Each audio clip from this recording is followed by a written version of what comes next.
Salut à tous, bienvenue sur cette nouvelle vidéo où on va plonger dans une affaire qui secoue le monde du football. Le FC Barcelone vient de se prendre une amende de 15 millions d'euros de la part de l'UEFA pour non-respect des règles du fair-play financier. Mais attention, cette histoire va bien au-delà d'une simple sanction. Pourquoi cette amende? Quelles conséquences pour le Barça? Et qu'en pensent les fans? Restez avec moi, on va tout décortiquer ensemble dans ce vidéo. Commençons par poser le décor. Le fair-play financier, ou FPF, c'est quoi? Instauré par l'UEFA en 2011, c'est un ensemble de règles qui obligent les clubs à ne pas dépenser plus qu'ils ne gagnent. L'idée, c'est d'éviter que des clubs s'endettent à l'infini ou qu'un milliardaire injecte des sommes folles pour fausser la compétition. En gros, l'UEFA veut des clubs financièrement stables et une compétition équitable. Mais pour le FC Barcelone, respecter ces règles a été un vrai casse-tête ces dernières années. Pourquoi? Parce que le club a traversé une tempête financière. Une dette dépassant le milliard d'euros, des salaires astronomiques, et l'impact de la pandémie qui a vidé les caisses avec l'absence de revenus des matchs. Résultat? Le Barça a dû trouver des solutions créatives pour survivre. C'est là qu'entrent en jeu les fameux leviers financiers.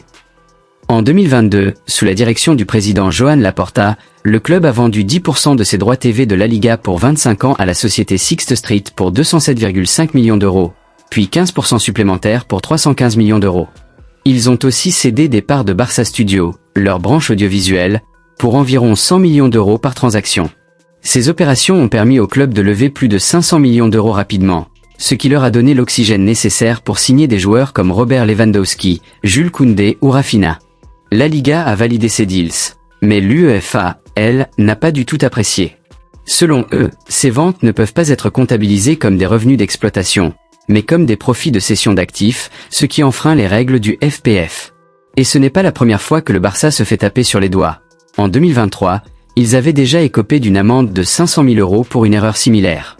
Passons maintenant aux détails de cette nouvelle sanction, confirmée le 4 juillet 2025.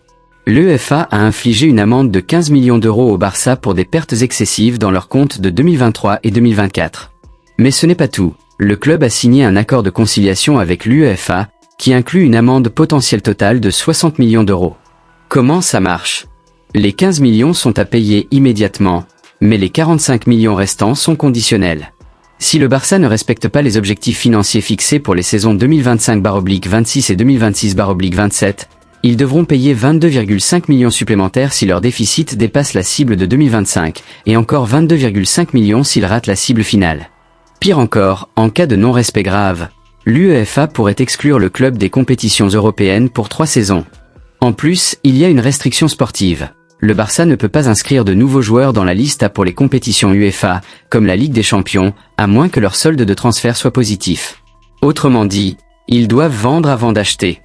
Mais comment le Barça a-t-il réagi? Joan Laporta, le président du club, a pris les choses en main. Il a multiplié les rencontres avec Alexander Efferin, le président de l'UEFA, pour plaider la cause du club. Lors d'une réunion clé en Suisse, Laporta a expliqué que ces leviers financiers étaient une nécessité pour survivre à la crise économique, surtout que le Barça, en tant que club détenu par ses sociaux et non par des actionnaires, n'a pas les mêmes options que d'autres pour lever des fonds. Résultat, l'UEFA a accepté de réduire l'amende initiale de 60 millions à 15 millions, à condition que le club respecte un plan strict de redressement financier d'ici 2026/27. Une belle victoire diplomatique pour Laporta, mais le chemin reste semé d'embûches. Quel impact pour le Barça? Sur le plan financier, ces 15 millions d'euros pèsent lourd sur un club déjà endetté. Mais grâce à leur titre en La Liga la saison dernière, ils se sont qualifiés pour la Ligue des Champions, une compétition qui rapporte des dizaines de millions d'euros. Avec des joueurs comme Lewandowski, qui continuent de marquer à l'appel, et des jeunes pépites comme Lamine Yamal, le Barça reste compétitif sur le terrain. Cependant, cette amende et les restrictions pourraient compliquer leurs plans sur le mercato. Si le club veut recruter des stars pour rivaliser avec le Real Madrid ou Manchester City, il devra d'abord vendre des joueurs ou trouver d'autres sources de revenus.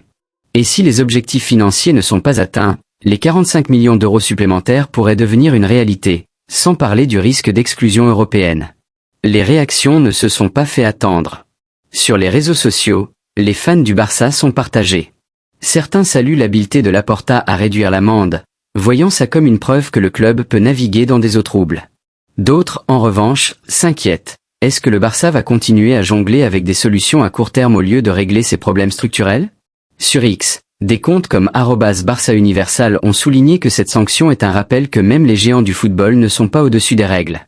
Les experts, eux, notent que l'UEFA fait preuve de fermeté. Chelsea a écopé de 20 millions d'euros, Aston Villa de 11 millions, et Lyon de 12,5 millions pour des infractions similaires.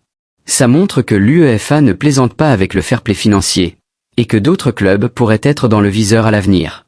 Mais est-ce que cette sanction va vraiment changer la donne pour le Barça ? Sur le terrain, le club reste une machine à gagner, avec un effectif talentueux et un entraîneur, Hansi Flick, qui a redonné un souffle nouveau à l'équipe. Mais en coulisses, la pression est énorme. Le Barça doit non seulement respecter les règles de l'UEFA, mais aussi celles de la Liga, qui impose ses propres limites financières. Et puis, il y a la question des sociaux, les supporters propriétaires du club, qui exigent des résultats tout en espérant une gestion plus saine. Est-ce que Laporta et son équipe vont réussir à redresser la barre ? Ou est-ce que le Barça va continuer à flirter avec le danger financier ?